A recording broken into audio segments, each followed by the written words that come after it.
అంటే ఇప్పుడు ఒక ట్రాన్స్జెండర్ పెళ్లి చేసుకుని ఏం చేస్తుంది అమ్మాయి, ఏం చేస్తుంది? ఇప్పుడు అగోరి ఏంటి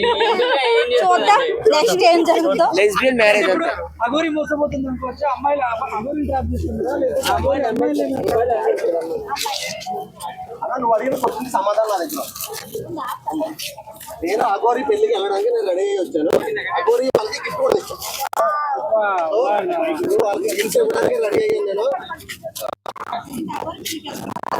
ఆల్రెడీ అయిపోయింది కదా, అగోరి పెళ్లి ఆల్రెడీ అయిపోయింది. సో ఇప్పుడు వాళ్ళకి గిఫ్ట్ కావాలి. ఎందుకంటే చాలా మంది చాలా అడుగుతారు, ఏం చేసుకుంటారు ఇద్దరు పెళ్లి చేసుకుని ఏం చేసుకుంటారు అని. దానికోసమే నేను కష్టపడి వాళ్ళకి ఒక గిఫ్ట్ రెడీ చేసా.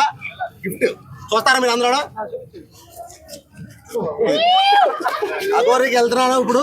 అగోరి మాత వర్షిని చెక్క వాళ్ళకి గిఫ్ట్ రెడీ చేసా. సో వాళ్ళకి వెళ్ళి ఇప్పుడు గిఫ్ట్ ఇద్దాం అనుకుంటున్నాను. సో ఒకసారి నేను గిఫ్ట్ ఇచ్చే ముందు ఏంటంటే ఒకసారి మన ప్రేక్షకులు అందరూ చూపించి అప్పుడు ఇద్దాము అనుకుంటున్నాను. ఎందుకంటే అందరూ అడుగుతారు, యాంకర్లు అడుగుతున్నారు, ప్రతి ఒక్కరు పెళ్లి చేసుకుని ఏం చేసుకుంటారు. ఇది అగోరి, ఇది వర్షి. సో ఒకరు చేసుకుంటారు, ఏదో చేసుకుంటారు. సో దానికోసం ఒకసారి మీద చూపించాలి కదా జనాలకి అని చెప్పి. సో ఇంకోసారి ఏమడకండి, ఎందుకంటే ఏం చేసుకుంటారు, ఇద్దరు ఏం చేసుకుంటారు, ఏదైనా చేసుకుంటారు, మనకి ఎందుకు. ఇప్పుడు ఏంటంటే అగోరి మాత అగోరి అనొద్దు, అయిపోయింది. అగోరి అంటే ఏంటంటే పెళ్లిళ్ళు కాని వాళ్ళని, సో పూర్తిగా సన్యాసంలో వెళ్ళిన వాళ్ళని అగోరీలు అంటారు. సో అగోరి మాత అనొద్దు, ఇది నుంచి అగోరి అనుకోండి, లేకపోతే ఏదైనా అనుకోండి. పేరు ఏదో ఉంది కదా. సో అన్నమాట ఇప్పుడు వెళ్ళి నేను వాళ్ళకి గిఫ్ట్ ఇచ్చి వస్తాను. అప్పుడు గిఫ్ట్ ఇచ్చిన తర్వాత వాళ్ళు ఏం చేశారు ఏందన్నది రేపు వాళ్ళు వెళ్ళి అడగాలి. సో ఇక్కడ నుంచి ఏం చేసుకుంటారు, ఇద్దరికి ఉన్నాయి పువ్వులే కదా, కాయలు లేవు, కొమ్మలు లేవు, ఈ మాట మాట్లాడకండి.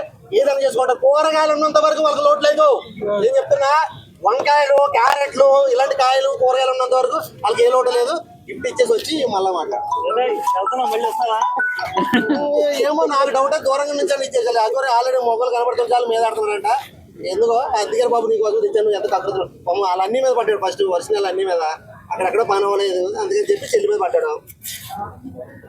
ఏం చేస్తాం, ఇక తప్పదు. ఇంకా మా మీద కూడా పడేలా ఉంటారు బాబు. నీకు అన్నారా కావాలి పావు కిలో కాదు, ఇక నుంచి రోజు కేజీ పంపుతారా బాబు, నీకు నచ్చిన రోజు నువ్వు సావరా బాబు అని చెప్పి ఇచ్చేసి రావాలి. అంతకు చేసేది ఆడది ఆల్రెడీ ఎప్పుడో లూజ్ అయిపోయి ఉంటారు. నాకు తెలిసి ఇంకా సైజు దొరకలేదు, కానీ ఇది కూడా సరిపోతుంది లేదో డౌటే నాకు. అది ఖచ్చితంగా 100% కొంచెం లావీ కావాలి అంతే మనకి. అదే నేను అదే అనుకున్నా. కంగారు వచ్చారు, పెళ్లికి వెళ్ళాలి కదని అర్జెంట్గా వచ్చేసాను. సో ఈ సరిపెట్టుకుంటారు. ఈ రోజుకి శోభనం అంటున్నారు పాపం. ఈరోజు నిన్న పెళ్ళి అయింది, ఈరోజు శోభనం, ఇటుతో శోభనం. ఓకేనా? గిఫ్ట్ ఇచ్చేసి వస్తాను. ఓకే.